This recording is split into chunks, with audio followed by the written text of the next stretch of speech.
Bonjour à tous. On va attendre un petit peu le temps que tout le monde se connecte.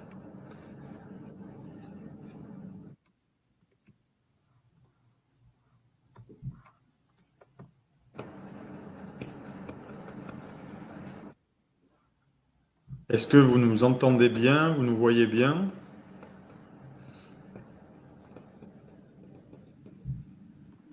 On va pas tarder à démarrer.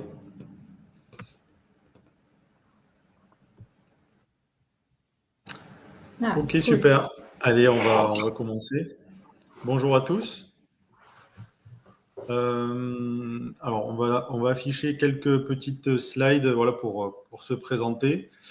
Alors, le thème de ce live, c'est rejoindre les métiers de l'énergie, opportunités et formation. Donc, c'est un thème qui est vraiment vaste. On va attendre de vous des questions. Je suis sûr que vous avez plein de questions à nous poser. Moi, c'est Jean-Philippe Valero. Anna Drolon est avec moi. On est ingénieurs tous les deux dans différentes entreprises dans l'industrie. Donc, on va se présenter et puis on fera un petit échange avec le chat. Ok, donc je vais commencer par ma formation. Donc, moi, j'ai passé le bac il y a presque 10 ans. À l'époque, c'était un bac scientifique. J'avais fait un bac scientifique sciences de l'ingénieur à Béziers, donc dans le sud de la France. Ensuite, j'ai fait un DUT génie élec et informatique industrielle à Toulouse. Donc là, j'étais en train de me spécialiser vraiment dans le domaine électronique, informatique. Et à la fin de ces 2 ans, bah, je me suis posé quelques questions et je me suis dit que j'aimerais voir autre chose et, euh, et voir un peu plus large. Donc, j'ai eu la chance d'intégrer une classe préparatoire ATS, qui est une CPGE sur un an.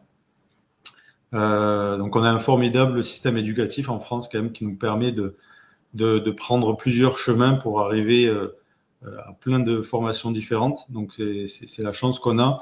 Et à la suite de cette CPGE, donc j'ai passé un concours classique. Et puis, j'ai intégré une école d'ingénieur généraliste. Donc là, je touchais un peu à tout. J'ai fait de l'élec, de la méca, de l'informatique, un peu de management. Voilà, donc je suis resté principalement dans le sud de la France. Ensuite, pour mon parcours professionnel, on va dire, donc en 2017, quand j'étais en DUT, j'ai fait un stage chez NXP à Toulouse. Donc j'avais le poste de technicien essai de fiabilité. En fait, je faisais du stress de petits composants électroniques. Voilà, on faisait du stress pour vieillir les composants, pour voir comment ils allaient se comporter dans 10, 15 ans. On les stressait dans des températures négatives ou à contrario dans des températures extrêmement élevées. Ensuite, quand j'ai fait l'école d'ingénieur, donc je l'ai fait en apprentissage chez SLB à Béziers. Donc j'ai rejoint une équipe de Black Belt, un service d'amélioration continue qui travaille avec tous les services de l'usine. Donc ça a duré 3 ans et à la suite de cet apprentissage, donc la société m'a gardé et j'ai intégré le poste à temps plein en CDI en tant que Black Belt. Donc c'est du Lean et du Six Sigma. Ça ne doit pas trop vous parler. Moi, à l'époque, quand j'étais lycéen, je ne savais pas du tout ce que c'était l'amélioration continue. Donc si vous avez des questions, n'hésitez pas, ce sera avec grand plaisir que je vous répondrai. Voilà, donc, et pour vous présenter un petit peu SLB avant de continuer, SLB, c'est une entreprise qui est située principalement dans les énergies, donc oil and gas, on appelle. C'est dans le pétrole et le gaz. Et on est en train de se diversifier depuis quelques années, notamment ici à Béziers. On a créé une joint venture sur l'hydrogène, les électrolyses d'hydrogène, sur les éoliens flottants, sur le solaire, le nucléaire, etc., etc. Voilà, donc SLB, c'est une très grande entreprise. Euh, on est à peu près 80 000 employés dans le monde. surtout présent aux États-Unis et en Afrique et en Asie. Et à Béziers, on est un peu plus de 500 employés. Donc, c'est une usine qui regroupe un peu tous les secteurs d'activité, tous les métiers. Ici, à Béziers, on a des peintres, on a des testeurs, on a des usineurs, on a un service supply chain, on a un service finance. Voilà, on a vraiment tous les services possibles. Voilà. Et puis, pour finir, je vais vous présenter un peu ma journée type, on va dire. Euh, donc, mon rythme de travail, en général, en moyenne, parce que des fois, c'est un peu plus, mais, euh, mais c'est commencer le matin aux alentours de 9 heures et finir vers 18 heures. Moi, mon job, il se situe un peu partout. Je travaille avec tous les services de l'entreprise. Donc, des fois, je suis à mon bureau, et des fois, je suis dans les ateliers avec les compagnons pour faire des projets. Et puis, des fois, je me déplace aussi. Je suis déjà allé en Roumanie, aux États-Unis, en Allemagne, voilà, un peu partout. Et je travaille beaucoup, beaucoup en équipe. Ensuite, si je devais donner 2 mots sur les avantages et inconvénients de ce job, les avantages, ce serait diversité et polyvalence parce que je travaille justement avec tous les services. Donc, j'ai la chance de côtoyer un peu tous les services et les secteurs d'activité. Donc, il faut être quand même assez polyvalent et pouvoir s'adapter. Et pour les inconvénients, j'ai mis complexité et changement. Alors, ça s'explique parce que dans l'amélioration continue, on va améliorer des process, résoudre des problèmes. Donc, ça, c'est un peu mon quotidien. Et des fois, quand on va améliorer, on va mettre en place de nouvelles choses, de nouveaux process. Donc, c'est du changement. Et des fois, les employés ont du mal au changement. Donc, voilà, des fois, c'est un peu inconvénient. Et puis, les compétences pour faire mon job, on va dire que c'est faire preuve de bonne analyse, adaptabilité, parce qu'on touche un peu à tout, et collaboration, parce que on est amené à travailler avec un peu tout le monde. Voilà, donc c'est surtout du travail d'équipe. Voilà pour moi. Donc, bonjour à tous. Donc, je vais me présenter rapidement pour garder au moins 15 minutes de temps pour les questions. Alors moi, je suis ingénieure procédé. Donc pareil, j'ai passé mon bac il y a presque 10 ans maintenant. Après mon bac, je savais pas trop quoi faire, donc j'ai intégré une classe préparatoire, enfin une CPGE, BCPST, où je fais de la biologie, de la chimie, de la physique et de la SVT.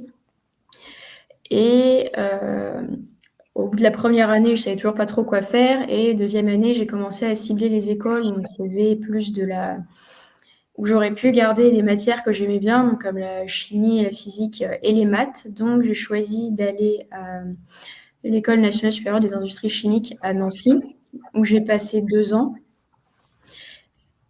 avant d'aller me spécialiser à l'IFP School dans l'énergie, parce que je me suis découvert une passion pour l'énergie au cours de mes études.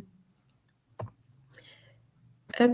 Pour mon parcours professionnel, donc j'ai fait un stage opérateur comme tout le monde en école d'ingé en première année. Donc moi je l'avais fait chez Renault dans la direction logistique pièces et accessoires où concrètement je préparais des commandes de pièces détachées pendant 1 mois.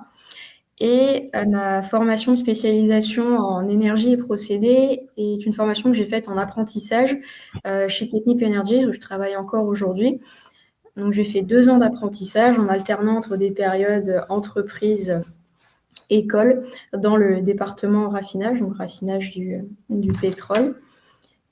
Et ensuite, je suis passée donc en tant qu'ingénieur procédé, mais en changeant de département. J'ai plutôt choisi d'aller dans le département gaz naturel liquéfié pour travailler sur des projets de conception d'usines qui liquéfient le gaz naturel. Alors, en ce qui est de mon quotidien, donc rythme de travail comme Jean-Philippe, de 9-18 heures à peu près. Au bureau, mais il y a des déplacements qui sont possibles. Pour présenter un peu Technip, c'est une entreprise d'ingénierie. Donc concrètement, on conçoit et on construit des usines, on ne les exploite pas. Donc il est possible d'aller sur site pour les construire, justement. On travaille beaucoup en équipe. Pour ce qui est des avantages et des inconvénients, les avantages, c'est que c'est un travail qui est très technique. C'est très varié puisque d'un projet à l'autre, on va pas faire la même chose. Mais ça reste du bureau, donc ça peut ne pas toujours être très concret. Et en termes de compétences, donc il faut de la curiosité, de la rigueur et une bonne capacité d'adaptation. Et je me rends compte que je n'ai pas expliqué ce qu'était le génie des procédés, mais pour ça, j'aime bien l'image qu'il y a au milieu. En chimie, on regarde une réaction toute simple, on s'intéresse que le composé A et le composé B vont donner C plus D. En génie des procédés, on voit les choses à plus grande échelle. On va se demander quel type d'usine on va construire pour rentrer A et B et en ressortir C et D. Voilà.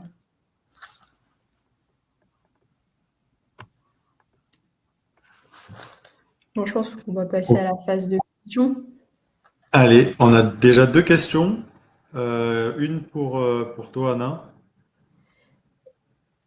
Tu les vois?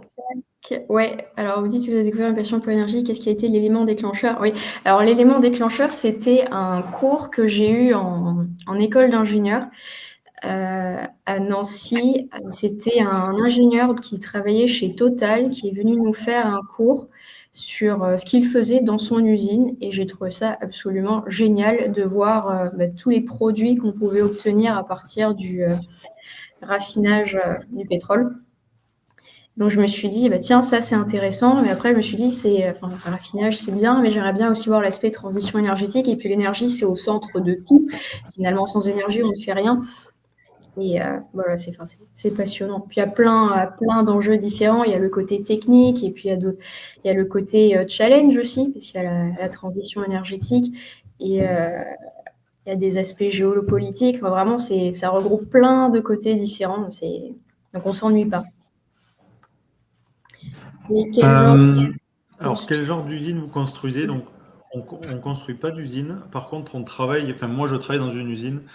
Donc, ici, à SLB et Béziers, on fabrique des pièces de très grosses dimensions. Donc, historiquement, des obturateurs de sécurité qui vont dans les puits de forage pétroliers en mer. Et puis, on fabrique aussi depuis quelques temps, depuis peu, des très grosses pièces qui vont supporter les éoliens flottants en mer. Voilà. Donc, c'est surtout de l'usinage.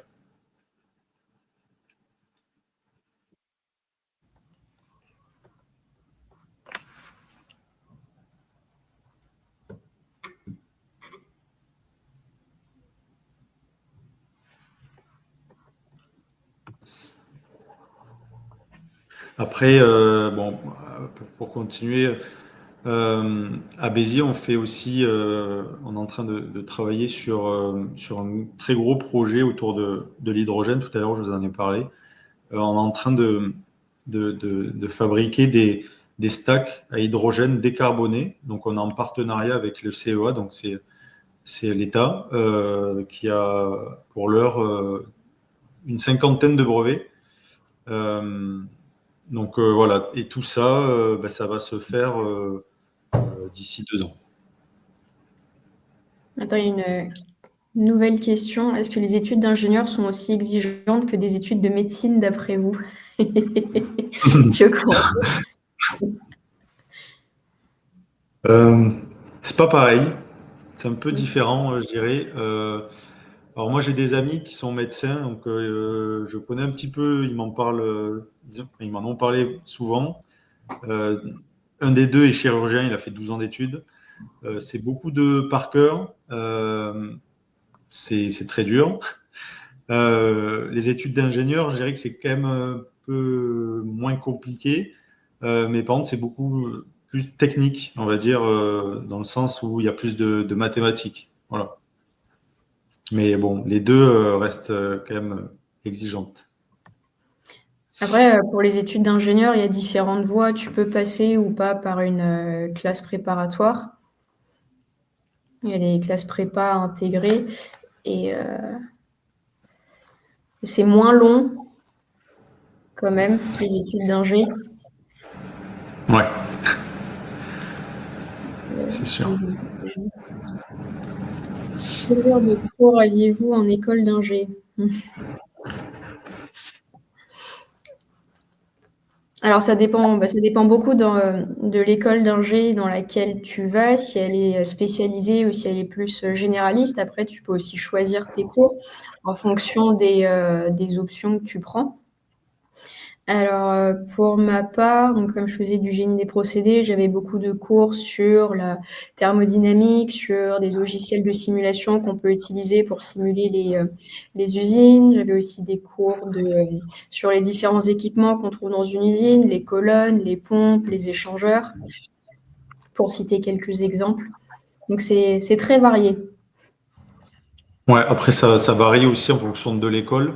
Moi, j'ai fait Ouais. une école d'ingénieur généraliste, donc pareil, j'ai fait de la thermodynamique, j'ai fait un peu de droit des affaires, j'ai fait un peu de management, j'ai fait de la mécanique des fluides, j'ai fait de l'électronique, j'ai fait un peu de vibration des structures, donc de la méca. Voilà. Il y avait un peu de tout en école d'ingénieur généraliste, il y a un peu de tout. On va pas vraiment dans la technique très très approfondie, et du coup on voit un peu de tout. Après, ça dépend vraiment de l'école. Et puis pour la question suivante de Anissa, est-ce que l'anglais c'est important? Il faut avoir un bon niveau. Alors, euh, quand tu effectues une école d'ingénieur, il est requis pour avoir le diplôme au bout des 5 ans d'avoir un examen qui s'appelle le TOEIC. Donc c'est un examen international qui reconnaît ton niveau d'anglais. Sans ce diplôme-là, que tu passes durant ta formation d'ingénieur, sans ce diplôme-là, tu ne peux pas avoir le diplôme d'ingénieur. Voilà. Donc il faut quand même avoir un certain niveau, mais que tu approfondiras en école d'ingénieur, puisqu'on fait quand même de l'anglais. Donc moi, pour ma part, j'avais passé le TOEIC en bac+4. Et puis après, j'avais plus de cours d'anglais en dernière année.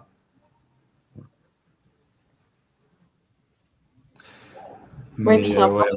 ouais, Je sais pas si toi tu travailles en anglais, mais moi tout ce que je fais c'est en anglais. oui. Ah oui, Donc oui, faut avoir moi un c'est niveau. pareil. En fait, Mm. si ton entreprise travaille dans l'international, bah forcément, tu vas travailler au quotidien en anglais. Euh, tous les fichiers, toutes les instructions, les procédures sont souvent en anglais. Donc il faut quand même avoir un certain niveau. Ouais.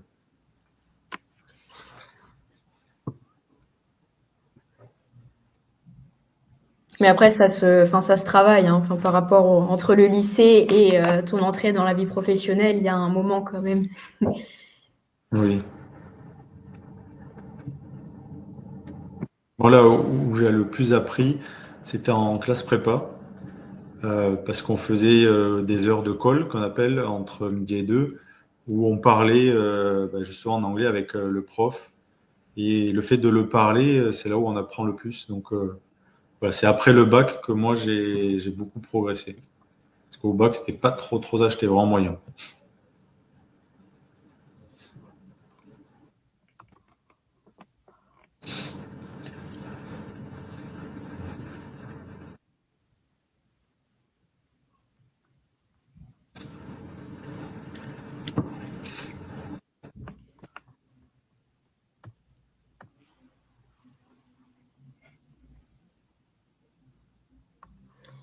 Ok, donc question de Charlène. Vous avez des exemples de métiers dans l'énergie qu'on peut exercer avec un diplôme d'ingénieur? Est-ce qu'il faut absolument un diplôme d'ingé pour travailler dans le secteur? Alors non, c'est une très bonne question. Moi, j'ai l'exemple de mon entreprise là où je suis. Il y a vraiment de tout. Il y a des personnes qui n'ont pas de bac+2 ou bac+5. Ils se sont arrêtés au lycée et avec plusieurs années d'expérience, ils ont réussi à monter en grade, on va dire. Mais non, dans ce secteur-là de l'énergie, il y a vraiment tous les métiers qui existent. C'est vraiment ouvert à tout le monde. Euh, Comme je le disais quand je me présentais un petit peu dans mon entreprise, il y a tous les secteurs d'activité. Il y a dans les ateliers, le personnel à l'atelier est composé de peintres, de testeurs, d'usineurs. Donc, euh, on peut ou pas avoir d'études, ça dépend en quoi. Par exemple, pour être peintre, il n'y a pas nécessairement l'obligation d'avoir des grandes études. Puis après, il y a tous les métiers autour des bureaux. Donc là, il y a la supply chain, il y a les finances, il y a les ressources humaines. Euh, et là encore, tu n'as pas besoin d'avoir un diplôme d'ingénieur. Avec un bac plus 2, avec un simple DUT, tu peux très bien travailler dans l'énergie. Voilà, c'est vraiment ouvert à tout le monde, aux femmes et aux hommes. Voilà.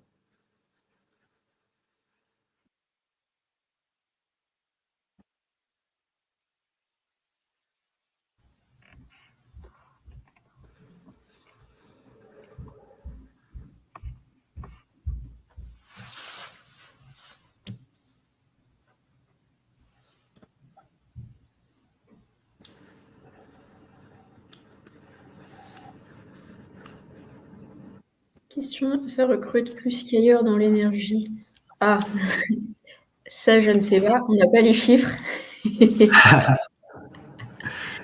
Euh, alors, je pense que c'est un secteur qui est en train de vraiment recruter de plus en plus pour diverses raisons, mais la principale, je dirais, c'est la transition écologique.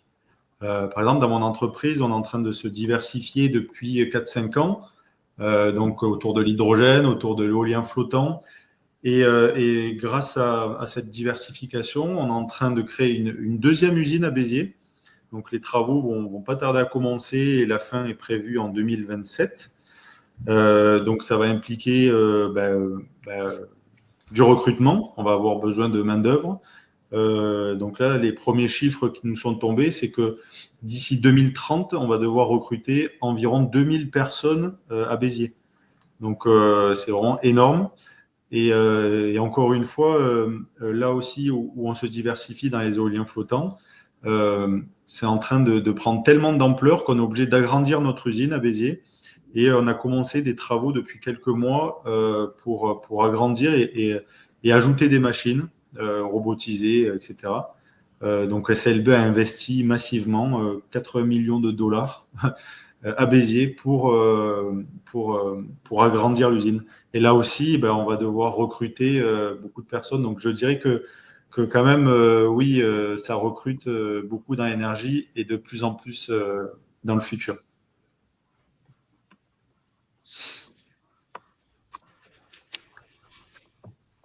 Et pour les exemples d'entreprises, ben moi j'en ai une, la mienne, c'est SLB, voilà, qui est présente un peu partout dans le monde. Vous trouvez facilement votre job et vos stages? Oui. Après, on est tous les deux passés par l'apprentissage, qui est une belle porte d'entrée quand même pour trouver pour passer en CDI. Je sais pas pour toi, mais moi j'ai pas eu beaucoup de mal à le trouver. Il y a quand même beaucoup d'offres dans le secteur. Et moi, j'avais ciblé Technip quand j'étais en école d'ingénieur et c'était l'entreprise dans laquelle je voulais aller. Et il y avait plein d'offres. Mais il y avait beaucoup d'offres dans d'autres entreprises de ce secteur-là. Alors, pour ma part, donc le stage que j'avais effectué à Toulouse pendant mon DUT, je dirais pas que ça a été facile de trouver parce que j'ai cherché pendant quand même 2 mois. Donc un conseil aux étudiants, c'est de s'y prendre tôt, commencer dès le début de l'année et pas attendre le mois de juin ou juillet parce que c'est déjà presque trop tard. Et après, pour mon job, pareil que Anna, moi j'ai fait une école d'ingénieur en alternance. Et c'est grâce à l'alternance que j'ai été gardé, on va dire. Donc ça ouvre beaucoup de portes. Ouais, on peut insister sur le fait que je recommande vraiment la formation en apprentissage. Si vous avez l'opportunité de le faire, allez-y. C'est génial parce que ça vous permet de mettre en application assez rapidement ce que vous voyez à l'école. Ça devient très concret et puis vous êtes opérationnel à la fin. Est-ce qu'il y a beaucoup de femmes? Alors oui, en procédé, oui. Je ne sais pas si on est 50-50, mais on ne doit pas être très loin. Puis ma chef est une femme, ma N+2, la chef de ma chef est une femme aussi. Donc oui, il y en a, je ne suis pas toute seule. Et c'est des métiers qu'on peut tout à fait faire en tant que femme. On a les mêmes compétences que les hommes. On a notre place dans le milieu. Faut pas se mettre de barrière pour ça. Et j'ai jamais eu de problème en tant que femme dans mon entreprise ou à l'école.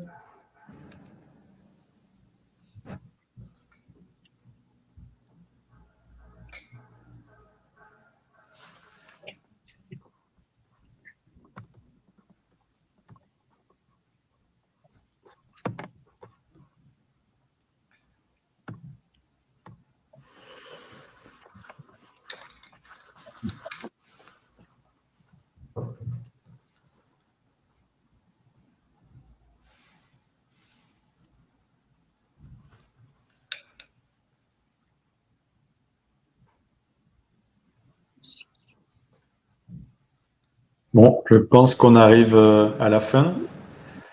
Donc merci à tous.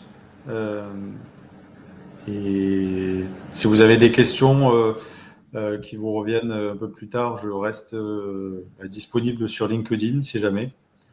Voilà, ce sera avec plaisir qu'on puisse échanger. Ouais, n'hésitez pas à nous contacter, vous avez nos noms.